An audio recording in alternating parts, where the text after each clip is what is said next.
Hello guys, so this is basically the cost paper review for CA Inter and exam is May 2022. So basically cost paper already हो चुके हैं. Generally हम लोग reviews exam के बाद ही डालते हैं क्योंकि बच्चा एग्ज़ाम के बाद जस्ट रिव्यू देख के परेशान ना हो, इसलिए सारे पेपर्स होने के बाद ही रिव्यू डालने में समझदारी हम लोगों को लगती है. सो कॉस्ट का पेपर आई थिंक अच्छा था. इस बार एग्ज़ाम में जो कॉस्ट का पेपर आया वो आई कैन नॉट से कि बहुत ही ईजी था. एवरेज पेपर था, नॉट वेरी इजी. पर बच्चे को 80 टू 85 मार्क्स तक के क्वेश्चंस करने में दिक्कत नहीं हुई होगी.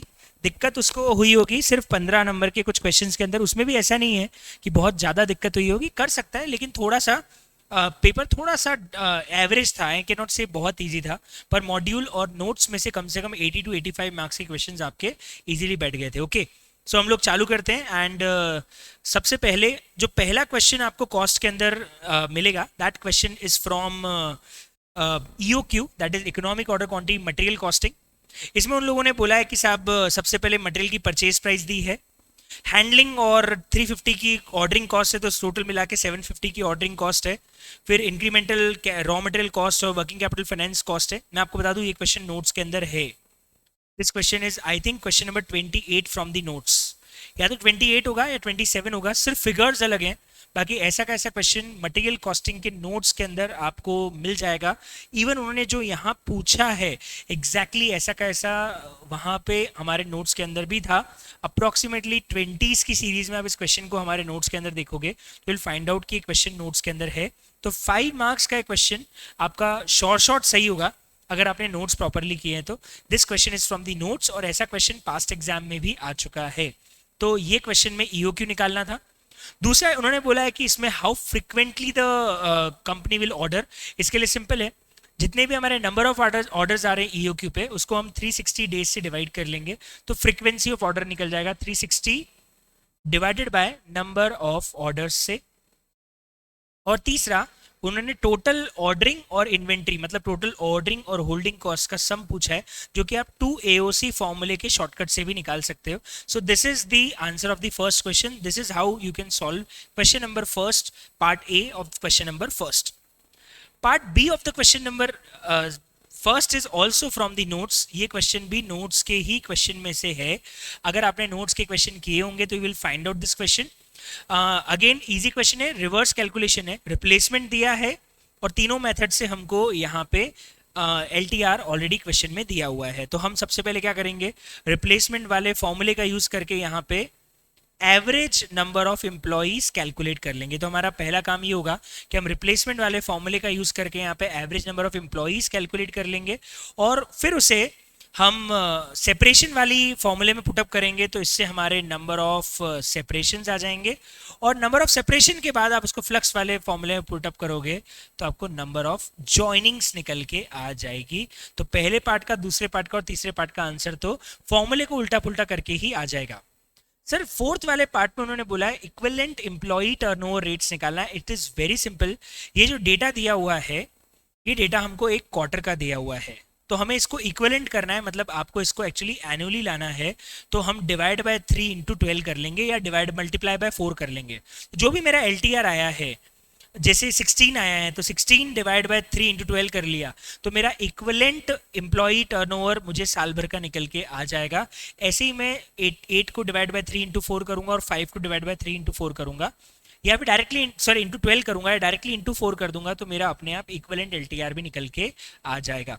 तो इक्विवेलेंट LTR मतलब जो क्वार्टरली LTR है उसको साल भर पे लेके आना है. That is called equivalent employee turnover rate for the year. Clear है? So again this question is very simple and this 5 marks question is also from the notes. Third question बच्चे फालतू ही घबरा गए. क्वेश्चन में कोई दमवादी बात नहीं थी. क्वेश्चन में सेल्स, वेरिएबल कॉस्ट और फिक्स कॉस्ट देख के बच्चे थोड़ा सा घबरा गए कि एग्जैक्टली क्वेश्चन में करना क्या है. एक्चुअली आपको 2 बार इसमें सिंपल प्रॉफिटेबिलिटी कैलकुलेट करनी थी. आपको सिंपल सेल्स है, वेरिएबल कॉस्ट है, फिक्स कॉस्ट है, यूनिट्स दी हुई है. आपको सिर्फ उसकी प्रॉफिट कैलकुलेट करना था और बताना था कौन सी मशीन बेटर है, फर्स्ट वाली मशीन पे जाया जाए या सेकेंड वाली मशीन पे जाया जाए. ईजिली निकल जाएगा. कुछ भी दम वाली बात पहले वाले पार्ट में तो थी ही नहीं. दूसरे वाले पार्ट में सिर्फ यूनिट्स चेंज करके वापस से प्रॉफिटेबिलिटी बतानी है कि आपकी प्रॉफिटेबिलिटी कितनी होगी। बच्चे जबरदस्ती घबरा गए कि मार्जिनल कॉस्टिंग लगेगा, शट डाउन लगेगा, कुछ भी नहीं है। क्वेश्चन में सिंपल आपको दो मशीन की प्रॉफिटेबिलिटी कैलकुलेट करनी है, एक बार ऊपर जो यूनिट्स दी है उनका यूज करके, एक बार नीचे जो यूनिट्स दी है उनका यूज करके। ध्यान रखना है फिक्स कॉस्ट को यूनिट्स के हिसाब से चेंज मत करना, सेल प्राइस और वेरिएबल कॉस्ट यूनिट्स के हिसाब से चेंज हो जाएगी। It was a dam easy question. अगर आप घबरा गए तो फालतू ही घबरा गए, घबराने की कोई बात इस क्वेश्चन में नहीं थी।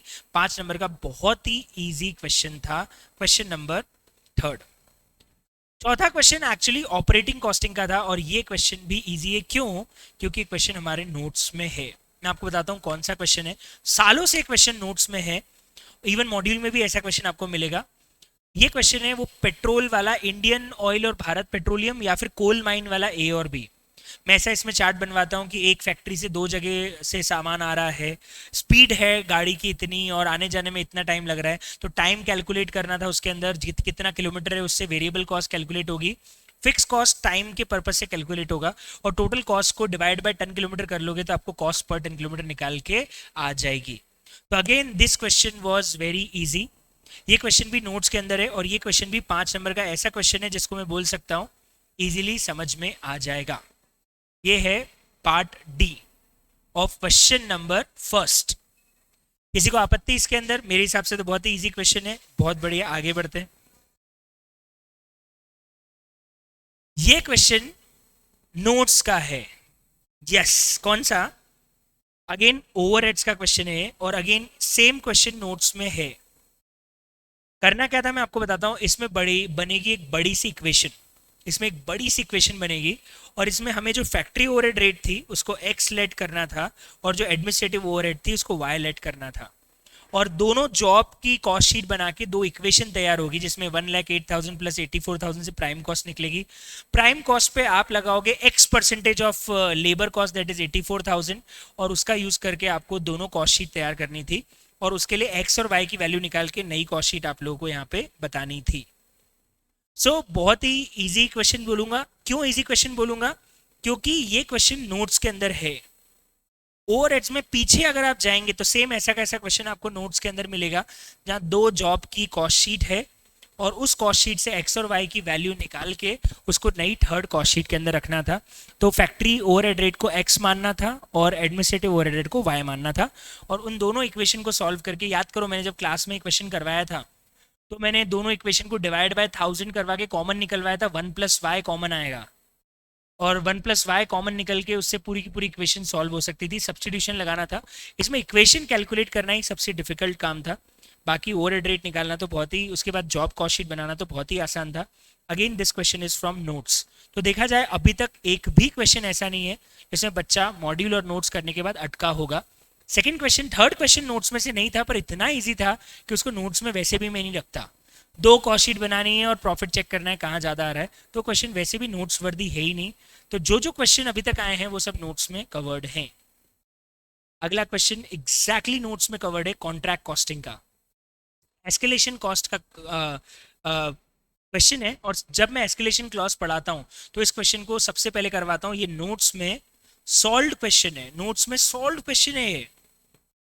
और आप याद करो इसके अंदर करना क्या था। इसमें एस्केलेशन का फॉर्मूला ये लगेगा कि जो स्टैंडर्ड क्वांटिटी है उसको आप स्टैंडर्ड प्राइस और एक्चुअल प्राइस से मल्टीप्लाई करके एस्केलेशन निकालोगे। ध्यान रखना एक्चुअल क्वांटिटी पे नहीं, एस्केलेशन क्लॉज हमेशा किस पे निकलता है? स्टैंडर्ड क्वांटिटी पे। और जैसे एक का पी का एस्केलेशन आ रहा है और डी में कम आ रहा है तो दोनों एडजस्ट हो जाएंगे, तो ऐसे चारों मटेरियल का प्लस माइनस करके नेट एस्केलेशन निकालना था और उससे फिर आपको कॉन्ट्रैक्ट प्राइस फाइनली कैलकुलेट करनी थी। Again this question is from notes, 5 marks, very easy question, nice. एक क्वेश्चन आ गया थियरी क्वेश्चन। जनरली मैं आपको ये बोलता हूँ कि आपको आखिरी में एक 20 नंबर का थियरी क्वेश्चन मिलेगा जिसको आप छोड़ सकते हैं अगर आपने थियरी नहीं पढ़ी है तो। अब अनफॉर्चुनेटली उन्होंने एक थियरी क्वेश्चन 5 नंबर का बीच में भी डाल दिया जिसको आप नहीं छोड़ पाओगे क्योंकि आप लास्ट का थियरी क्वेश्चन छोड़ रहे हैं तो आपको ये करना पड़ेगा। पर I think question was not at all difficult. अगर आपने थ्योरी की बाइट्स देखी होगी या मेरे थियरी के नोट्स देखे होंगे तो उसमें क्वेश्चन है job costing versus process costing. क्या लिखना था इसके अंदर? जॉब कॉस्टिंग अप्लाई होता है जहाँ पे कस्टमर के ऑर्डर वाइज काम होता है। प्रोसेस कॉस्टिंग तब अप्लाई होता है जब हम सिक्वेंशली कोई काम करते हैं। जॉब कॉस्टिंग में हम जॉब की कॉस्ट शीट तैयार करते हैं प्रोसेस कॉस्टिंग में हम प्रोसेस वाइज कॉस्ट शीट को तैयार करते हैं। जॉब कॉस्टिंग में अगर कोई नॉर्मल लॉस या एबनॉर्मल लॉस होगा तो वो अल्टीमेटली हम नॉर्मल लॉस को सिर्फ उसी जॉब से चार्ज करेंगे। प्रोसेस कॉस्टिंग में हम रामबाण फॉर्मूला लगा के सारी यूनिट्स पे नॉर्मल लॉस के बर्डन को ट्रांसफर कर देते हैं। जॉब कॉस्टिंग कहाँ लगता है? जहाँ पे स्पेसिफिक वर्क है या फिर जहाँ पे स्पेसिफिक जॉब का पर्टिकुलर काम है, कोई कस्टमाइज वर्क हो रहा है, वहाँ पे प्रोसेस कॉस्टिंग एक जैसे काम को करने में लगाया जाता है। तो इजीली जॉब कॉस्टिंग और प्रोसेस कॉस्टिंग के बीच में 5 डिफरेंसेस लिखे जा सकते थे। 5 नहीं लिखे होंगे, 3 भी लिखे होंगे, तो आपको 2 से 3 नंबर इसमें मिल जाएंगे। तो ये क्वेश्चन भी I think not at all difficult from the paper. Okay, now question third. ये मजेदार क्वेश्चन है। आपको पता है क्वेश्चन किस चीज का है? बहुत सारे बच्चे आइडेंटिफाई नहीं कर पाए क्वेश्चन किस चीज का है।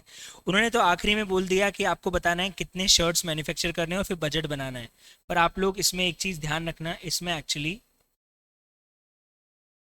की फैक्टर लग रहा है मार्जिनल कॉस्टिंग का। ये की फैक्टर का क्वेश्चन है और आपको पता है इसमें क्या निकालना था? इसमें आपको बेस्ट पॉसिबल प्रोडक्ट मिक्स निकालना था कि कौन सा शर्ट कितनी यूनिट्स बनाई जाए। ये वर्ड बताता था कि ये की फैक्टर का क्वेश्चन है, क्योंकि जब भी की फैक्टर का क्वेश्चन आता है तो यही बोलते हैं कि बताइए कितने शर्ट्स मैन्युफैक्चर करें कौन सी क्वांटिटी के, to maximize the profitability.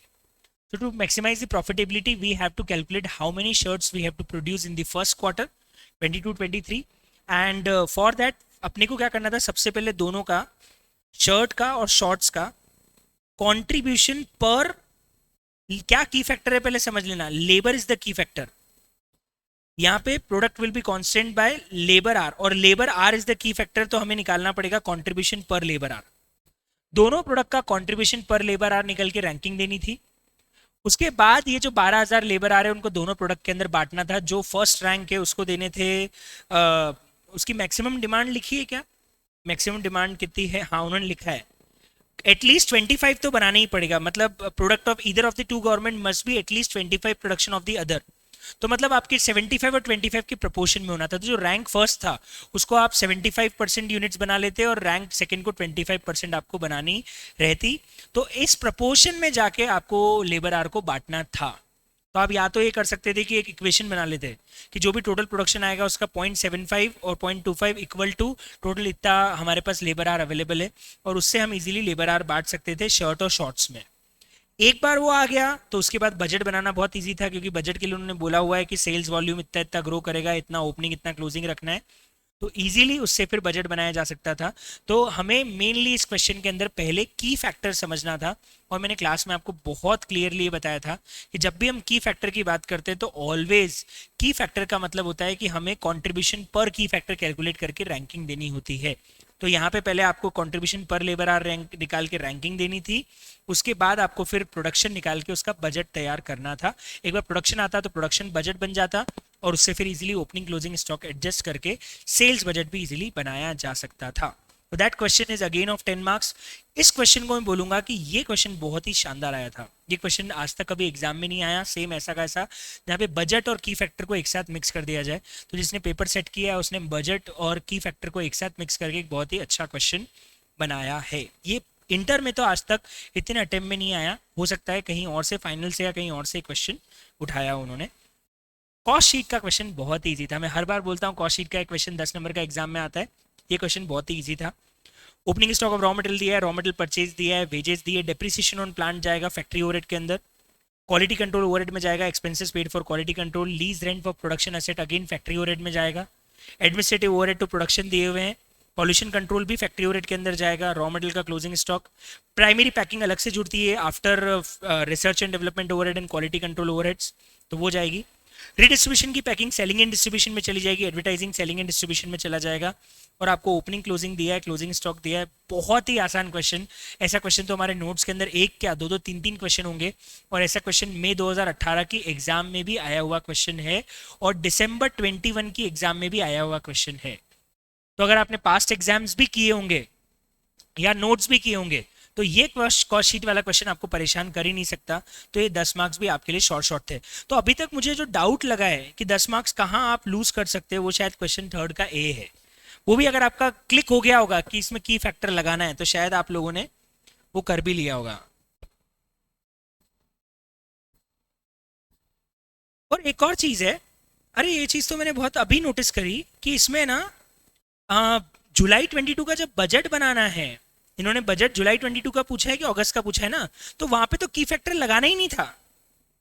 Yes, वहां पे तो सिंपल उन्होंने सेल दे रखी थी कि इतने इतने सेल कर सकते हैं अपन और इतना इतना हमारा है।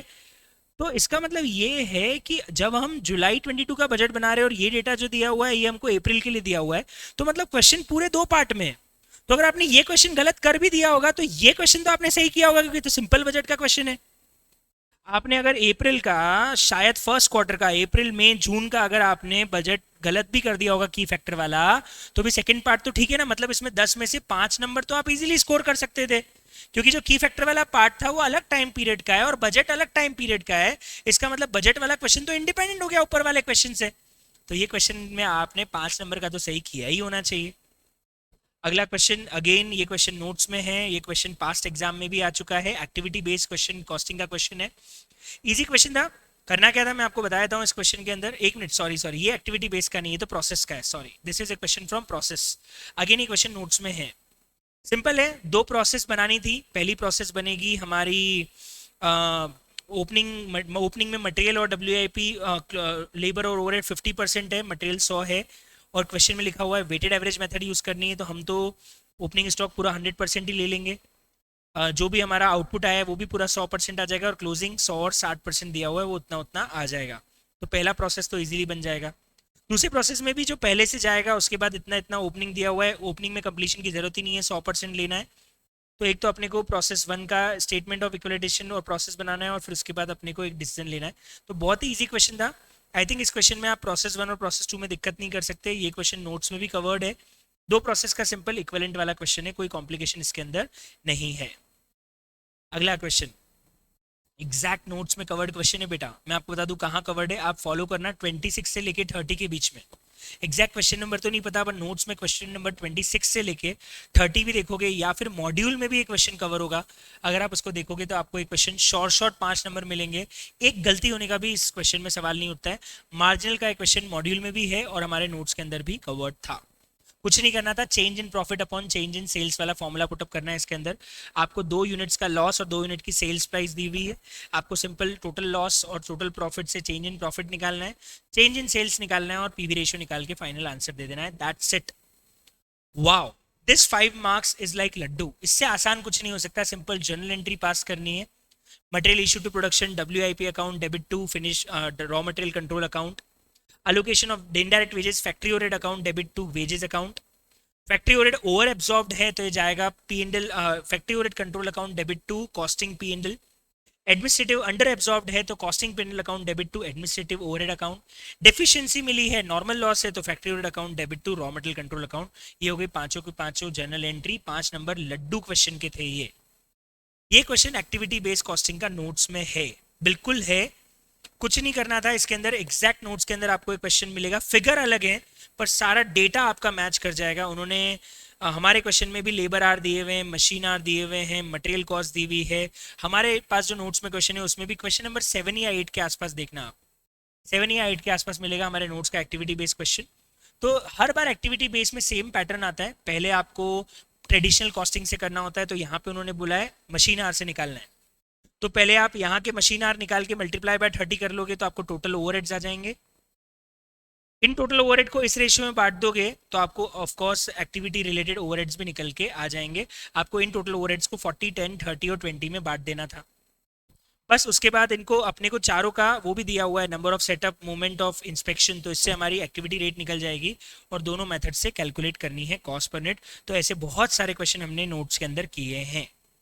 ये भी अच्छा क्वेश्चन था पर नोट्स का ही क्वेश्चन है, not at all difficult question. Next question is nice, it is amazing. मैं आपको बता दूं ऐसा क्वेश्चन मॉड्यूल में भी है और ऐसा क्वेश्चन पास्ट एग्जाम में भी पूछा हुआ है।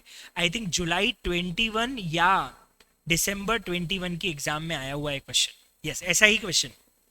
उन्होंने 120 वर्कर का ये बोला है कि स्टैंडर्ड 20 यूनिट 1 घंटे को बनाने का है और हमने 1000 यूनिट बनाई है।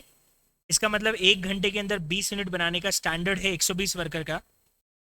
120 वर्कर अगर 1 घंटा काम करेंगे मतलब 120 आर में आपकी 20 यूनिट बन रही है।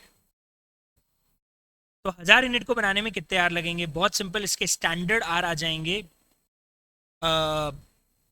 1000 इंटू 120 डिवाइडेड बाय 20, 6000 आर आपका स्टैंडर्ड आ जाएगा। 6000 इज द स्टैंडर्ड आर्स। सबसे पहले ध्यान रखना इस क्वेश्चन में एस एच आ जाएगा 6000 hours. Sir how much is A H? A H आएगा सर 120 वर्कर ने 48 आर काम किया है, ये ए एच पेड है। और ए एच वर्क निकालना है तो वो भी इजी है, 120 वर्कर ने 48 आर काम किया लेकिन उसमें से 5% टाइम एबनॉर्मल आइडल टाइम हो गया है, तो 5% अगर मैं टाइम हटा दूं 48 में से तो it will be I think 2.4 R कम कर लेते हैं हम। 48 आर है माइनस 2.4 आर आइडल टाइम चला गया, तो 95% टाइम बचा। 45.6 इंटू 120 वर्कर्स, आई थिंक 5472 आ जाएगा actual hours paid.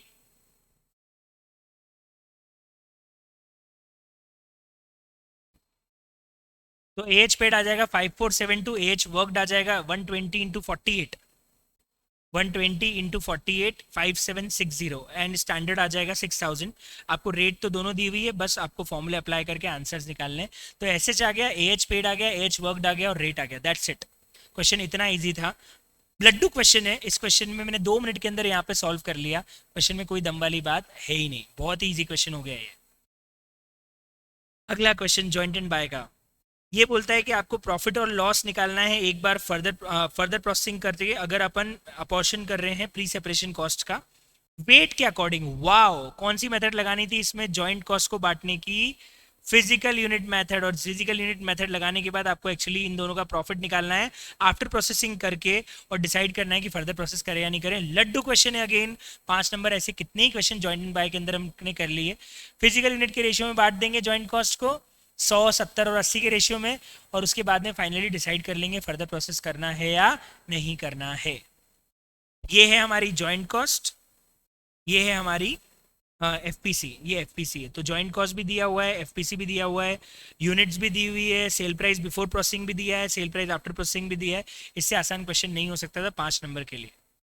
Finally last में आता है थियरी क्वेश्चन। अगर आपने ट्राई भी किया है तो मैं आपको बता दूं, ये क्वेश्चन मैंने नोट्स में जब थियरी बाइट्स बनाई थी वहां कवर किया है।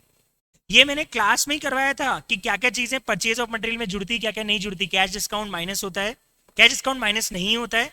आईजीएसटी क्रेडिट मिलती है तो मतलब नहीं जुड़ता है। डेमरेज नहीं जुड़ता है क्योंकि नॉन एबनॉर्मल कॉस्ट है। शॉर्टेज नहीं जुड़ता है क्योंकि एबनॉर्मल कॉस्ट है। बेसिक कस्टम जुड़ती है क्योंकि उसकी क्रेडिट नहीं मिलती है। तो ये मैंने आप लोगों को क्लास में करवाया था। ये भी मैंने आप लोगों को क्लास में करवाया था ओवर टाइम का इफेक्ट क्या होगा। ओवर टाइम प्रीमियम अगर मैनेजमेंट के डिफॉल्ट से हुआ है, अगर वर्कर की शॉर्टेज से हुआ है, अगर रेगुलर ओवर टाइम है, या अर्जेंसी ऑफ वर्क के कारण कस्टमर ने रिक्वेस्ट की है, ये सारे ट्रीटमेंट मैंने आपको क्लास में करवा के प्रैक्टिकल क्वेश्चन भी करवाया था। तो तीनों थियरी क्वेश्चन तो नोट्स और क्लास में कवर हो जाते हैं। Difference discuss briefly some of the criticism, ये नहीं पढ़ा हमने स्टैंडर्ड कॉस्टिंग के लिमिटेशन। मेथड ऑफ कॉस्टिंग भी मैंने आपको उसमें बताया था, हमारे जो थियरी बाइट्स के नोट्स थे और थियरी बाइट्स जब मैंने कराई थी तो मैं आपको बताया था मेथड ऑफ कॉस्टिंग कहाँ कौन सी लगानी है। This goods are directly chargeable to group of product, यहाँ पे लग जाएगी batch costing. Nature of product is complex and method can not be ascertain, अगर मेथड पता ही नहीं कर सकते तो आप जॉब भी लगा सकते हो, बैच भी लगा सकते हो, डिपेंड करता है कौन सी मेथड लगेगी। Cost is ascertain for a single product, single costing लगेगी। सारे स्पेसिफिक जॉब के लिए तो जॉब कॉस्टिंग लगेगी, और लास्ट में ऑपरेशंस कॉस्टिंग लगेगी। तो ठीक है, अगर आपने थियरी क्वेश्चन नहीं अटेंड किया है तो कोई बात नहीं। प्रैक्टिकल में मुझे ऐसा लगता है बच्चे को अगर गड़बड़ करी होगी तो एक तो 5 नंबर की फैक्टर वाले में गड़बड़ करी होगी। कुछ बच्चों ने गड़बड़ करी होगी शायद प्रोसेस कॉस्टिंग के अंदर, क्योंकि लेंदी पेपर था तो लेंदी क्वेश्चन था प्रोसेस कॉस्टिंग का। कॉन्ट्रैक्ट इजी था, स्टैंडर्ड इजी था, ज्वाइंट बाय बहुत इजी था, ओवरहेड्स का सीधे नोट से क्वेश्चन आ गया था, ऑपरेटिंग का बहुत ही इजी क्वेश्चन था, कॉस्ट शीट इजी था, ईओक्यू और लेबर कॉस्टिंग भी इजी था। प्रॉब्लम आई होगी या तो सिर्फ एक की फैक्टर के अंदर प्रॉब्लम आई होगी, शायद आपको प्रोसेस कॉस्टिंग के अंदर। ये 2 क्वेश्चन है जिसमें थोड़ी सी प्रॉब्लम आ सकती है, तो भी आप इजीली 80 to 85 स्कोर कर सकते थे। और अभी भी आपके पास बढ़िया वो है कि रिजल्ट आपका अच्छा ही आएगा, मुझे पता है। एग्जामिशन तो बहुत बच्चों को कॉस्ट के अंदर आनी आनी है, इस बात की मैं गारंटी लेता हूँ। तो this is the cost paper review. I hope आपको रिव्यू समझ में आया होगा। मैंने जानबूझ के पेपर रिव्यू एग्जाम के बाद डाला ताकि आप लोग अब आराम से शांति से पेपर रिव्यू देख के अपना असेसमेंट कर सको। Thank you, enjoy, good day. मैं जीएसटी का पेपर रिव्यू ही जल्दी ही अपलोड करूंगा। Thank you.